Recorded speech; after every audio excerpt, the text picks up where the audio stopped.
Assalamualaikum warahmatullahi wabarakatuh. Apa kabar teman-teman semuanya? Semoga dalam kondisi sehat walafiat. Teman-teman kelas 8, Alhamdulillahirabbil alamin. Pada kesempatan kali ini Allah memberikan kita waktu, nikmat iman, nikmat sehat, sehingga kita bisa belajar ilmu pengetahuan sosial. Nah, materi yang akan kita pelajari adalah berkaitan dengan konflik dan integrasi sosial. Namun sebelumnya, mari kita awali dengan membaca basmalah bersama-sama. Bismillahirrahmanirrahim. Konflik, apa itu konflik? Kalian pernah membaca tentang konflik RI dengan Cina di Natuna? Atau berita terbaru berkaitan dengan Omnibus Law? Keduanya merupakan salah satu konflik yang ada, beberapa konflik yang ada di Indonesia, teman-teman. Lalu, apa sih faktor penyebab konflik? Kira-kira antara Naruto dengan Sasuke itu bertengkar karena apa ya? Ternyata, akar konflik itu adalah adanya perbedaan. Perbedaan apa saja kira-kira? Yang pertama adalah perbedaan individu antara satu orang dengan orang lain, berbeda pendapat, berbeda prinsip. Yang kedua adalah perbedaan kebudayaan. Misalnya, perbedaan kebudayaan antara Jawa dengan Sumatera, Jawa Tengah dengan Maluku, dan masih banyak hal lainnya. Yang ketiga adalah adanya perbedaan kepentingan. Misalnya yang terjadi pada pabrik semen yang akan dibangun di Rembang. Itu juga terjadi konflik antara pemilik pabrik dengan masyarakat sekitar. Yang keempat adalah perubahan nilai yang cepat. Kita lanjutkan, apa sih akibat konflik itu? Ternyata konflik dapat mengakibatkan meningkatnya solidaritas kelompok. Kok bisa ya? Coba kita ingat kembali pada tahun 1912. Pada saat itu terbentuklah organisasi pertama, yaitu Budi Utomo. Pada sebelumnya, Indonesia melawan penjajah tidak bersatu. Namun dengan adanya konflik antara Indonesia dengan Belanda mengakibatkan para pemuda di seluruh Indonesia bersatu untuk melawan penjajah. Kemudian ada retaknya hubungan karena adanya perbedaan prinsip. Misalnya, yang ketiga adalah terjadi perubahan individu karena saling menyesuaikan. Dan yang terakhir adalah rusaknya harta benda, bahkan hilangnya nyawa. Itu misalnya terjadi pada demonstrasi yang berujung pada perkelahian atau tindakan anarkis lainnya. Selanjutnya, bagaimana cara mengatasi konflik? Konflik tentu saja dapat diatasi. Beberapa cara diantaranya adalah menghindar. Selanjutnya, memaksakan kehendak. Apabila ada seseorang yang ingin idenya diterima, maka dia akan memaksa semua orang untuk sepakat dengan ide yang orang itu usulkan. Dengan pemaksaan itu, semua orang pasti akan mengikuti ide yang disampaikan, sehingga dapat terhindar dari yang namanya konflik. atau sebagai manusia kita seharusnya menghindari perdebatan, maka kita bisa menyesuaikan dengan keinginan orang lain. Ini kita susah untuk menerapkannya, teman-teman. Yang keempat adalah tawar-menawar. Ada negosiasi. Yang kelima adalah kolaborasi.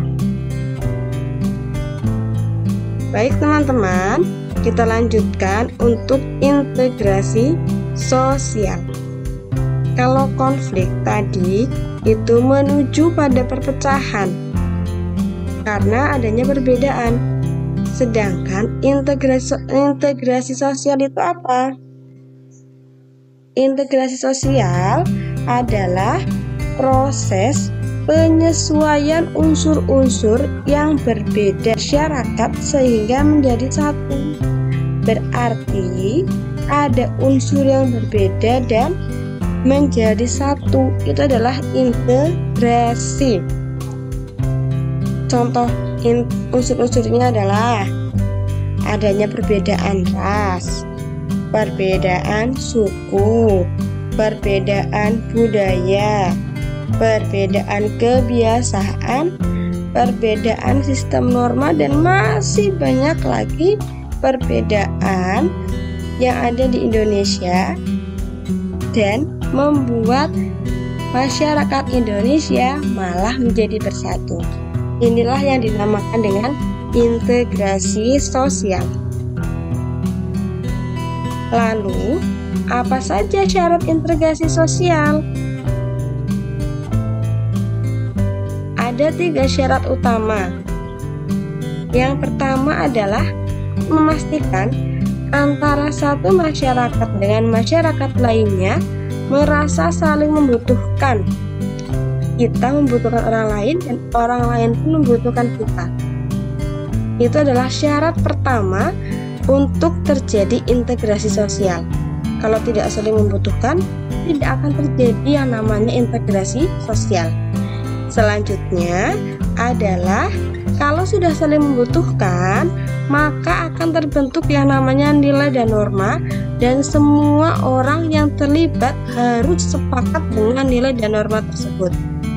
Dan pada akhirnya nilai dan norma yang telah disepakati itu dilaksanakan secara konsisten oleh masyarakat. Dengan syarat 3 ini, saling membutuhkan, sepakat dengan nilai dan norma, kemudian konsisten, akan membentuk integrasi sosial. Kalau tidak ada salah satunya, tidak akan terbentuk yang namanya integrasi sosial. Nah, faktor integrasi sosial ada apa saja? Yang pertama ini adalah homogenitas kelompok. Maksudnya apa? Di sini, ketika suatu kelompok semakin homogen, semakin sama, memiliki prinsip yang sama, perbedaannya sedikit, maka akan mempercepat proses integrasi sosial. Namun ketika homogenitasnya itu beragam, maka akan memperlambat proses integrasi sosial. Yang kedua adalah besar kecilnya kelompok. Integrasi sosial dapat cepat terjadi ketika suatu kelompok itu lebih kecil dibandingkan dengan kelompok yang besar. Yang keempat adalah mobilitas geografis. Berarti perpindahan seseorang dari satu tempat ke tempat lain. Kalau semakin tinggi mobilitasnya, maka integrasi sosial pun akan semakin cepat. Dan yang keempat adalah efektivitas komunikasi. Pada saat ini, terutama di masa pandemi seperti ini, yang namanya efektivitas komunikasi sangat diperlukan.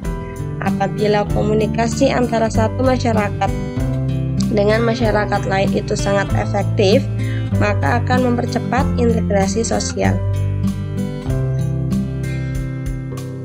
Teman-teman, komunikasi merupakan salah satu hal yang utama dalam kehidupan bermasyarakat. Ketika ada suatu masalah, silakan dikomunikasikan. Kalau di antara kalian ada yang merasa tidak nyaman dengan seseorang, silakan dikomunikasikan. Karena komunikasi adalah kunci dari kehidupan bermasyarakat.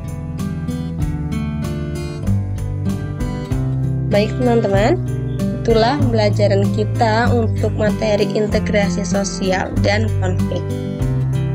Ada satu hal yang belum Bu Erin sampaikan, yaitu berkaitan dengan bentuk integrasi sosial. Itu ada 2 jenis, yaitu asimilasi dan akulturasi. Kalian pasti sudah paham perbedaannya di mana. Silakan dibuka kembali buku IPS kelas 7 kalian. Terima kasih dari Bu Erin. Wassalamualaikum warahmatullahi wabarakatuh.